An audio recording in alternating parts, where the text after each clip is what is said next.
बर्तमान आधार कार्ड को नहीं आसी एक बड़ खबर। एवं जो मान पाखे आधार कार्ड रही से प्रति मासरे 10,000 टंका जोगाई देवाक निश्चित कर सरकार।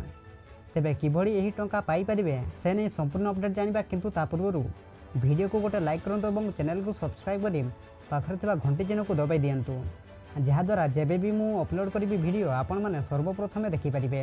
आधार कार्ड बिना कौन सी सरकारी कार्य संपन्न करने एक प्रकार असंभव हो पड़ी। तेज आधार कार्ड को नहीं केतेक निर्दिष्ट नियम रही को मानिबा जरूरी। यही भली भाव में सरकारी परिचय पत्र को नहीं केतेक योजना मध्य कार्यकारी कर देउछि।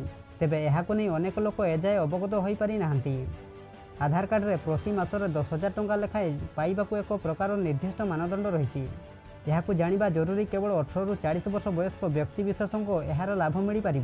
साधारण जनता को आर्थिक रूप से सुदृढ़ करने यह योजनार मूल लक्ष्य। निकटस्थ जेकोसी बैंक को जाई यह योजनार लाभ उठाई पारे।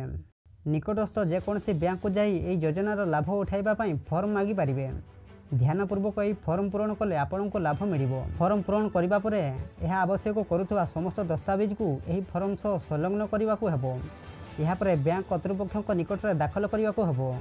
फॉर्म रे आपण को प्रकृत ठिकाना और वार्षिक आय संबंधी सूचना प्रदान करने को हेबो।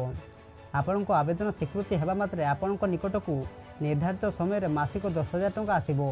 तेबे फॉर्म दाखल करने पर यार एक नकल निज पाखरे रखा पड़िबो। यह योजनार नाम होउची अटल पेंशन योजना। यह योजन पंजीकृत हेबा परे आपण को प्रति मासरे प्रीमियम आकार में किछि टंका पैठ करने को हेबो। यापर आपण को 60 वर्ष पूर्ण होगा क्षणी प्रति मासरे 10,000 ରୁ 20,000 टंका आपण को अकाउंट को आसीबो।